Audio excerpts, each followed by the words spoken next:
Oke, ini saya senang sekali hari ini kita baru saja selesai workshop perkenalan EcoBrick dengan pihak Pertamina di Ngurah Rai dan dengan ibu-ibu PKK di Desa Kedonganan. Nah, ini saya juga udah jadi EcoBrick-nya dan ibu-ibu tadi juga semua udah selesai membuat EcoBrick. Tapi yang utama sebenarnya message-nya adalah bahwa workshop ini tidak hanya how to make eco-brick, jadi tidak hanya bagaimana membuat eco-brick, tapi sebenarnya memberikan pengetahuan, latar, dan prinsip yang lebih dari itu. Jadi tentang ketika semua orang bilang bahaya plastik, nah kita tadi lebih banyak diskusi tentang sebenarnya plastik itu apa.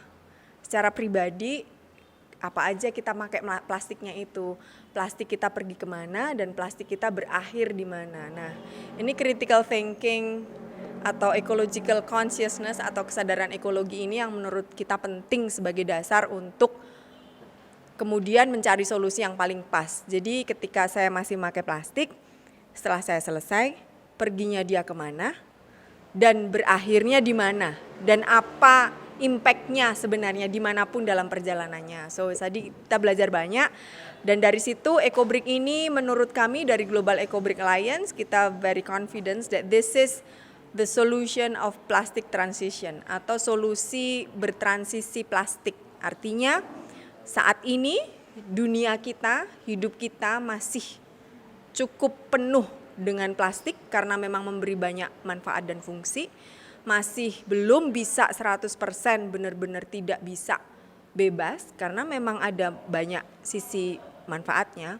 Tapi apa yang bisa kita lakukan saat ini? Jadi EcoBrick adalah solusi transisi plastik atau plastic transition solution. Karena ya selama saat ini, dunia ini kita masih terkoneksi dengan plastik dalam kehidupan kita sehari-hari.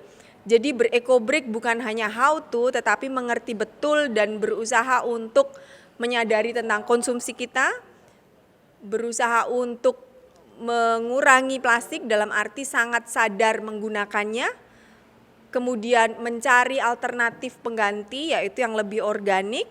Nah, ketika masih juga kita pakai, inilah solusi saat ini. Karena dengan kita masukkan dalam botol dengan tepat berarti kita sudah mengamankan plastik dan kita bisa menggunakannya sebagai balok bangunan dan berulang dan berulang dan berulang. So, gerakan EcoBrick bukan hanya soal tekniknya saja, tetapi lebih dari itu bagaimana kesadaran yang lebih besar, kesadaran ekologi dan bagaimana pribadi bisa bertanggung jawab untuk mengelola semua sisa konsumsi plastik kita. Itu sih, so yuk belajar membuat EcoBrick bareng-bareng. Thank you. Halo, perkenalkan nama saya Aira. Saya dari Makassar. Hari ini saya ada di Bali untuk mengikuti workshop yang dibimbing dari Mbak Ani. Dan saya juga senang berada di sini dan gembira.